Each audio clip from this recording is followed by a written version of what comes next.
The new unemployment rate in New Zealand may have taken a turn for the better, but some say unemployment in Dunedin still remains stubbornly high. The national rate decreased from 6.20 in the third quarter last year to 6% in the fourth quarter.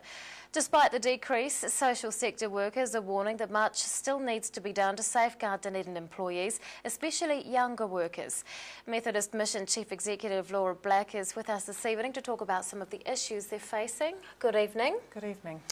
Now, there seems to be some sentiment out there that unemployment in Dunedin is still quite high, unreasonably so.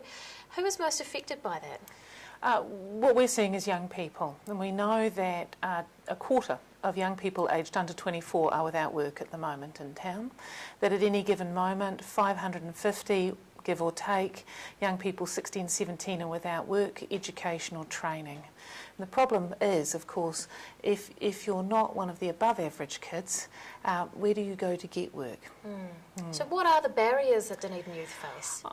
What we're seeing is the biggest barrier is the employment market here. It tilts really significantly towards older, really well qualified workers. You know, the largest employers in town are the university, the DHB, local authorities. Now, we're really supportive of all of those organisations staying here, but those entry-level jobs that Hillside Engineering, that Fisher and Paykel, and all the businesses associated with them used to present for kids who are perhaps a little bit more physical and academic, who might not have got the shiniest set of qualifications on leaving school.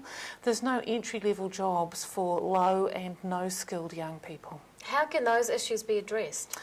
Well, the council's got a great economic development strategy for the town, but we're really looking for more focus and more opportunity around a more diverse local economy. It's great to have academic and local government employers in town, but without that kind of manufacturing base, without that kind of production base, there really isn't going to be anybody generating vacancies for people who don't have a lot of skills. Worth noting that down in Balclutha, Brian Cadigan down there, the mayor, is following the North Island model of bringing the whole town together to work on employment opportunities for young people.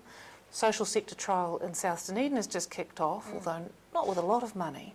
We'd really like to see some sort of initiative around that kind of engagement here. What do those issues mean for social sector agencies in Dunedin like yours?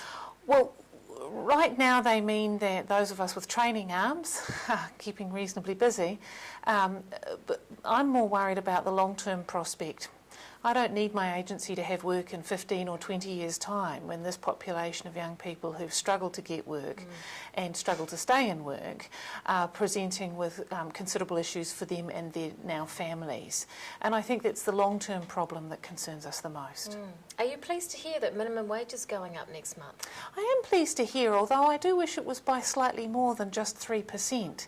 And one of the things that we know is that $14.25 is not a lot to live on, and we'd like to see the rate of increase for people on the lowest incomes do better, much better than the rate of inflation. It's certainly better than a poke in the eye with a dirty stick, but it's, you know, an extra $20 a week as we come into what are likely to be interest rate rises around mortgages and a fairly buoyant real estate market here in Dunedin isn't going to make a huge difference to people who are already doing, you know, smell of an oily rag.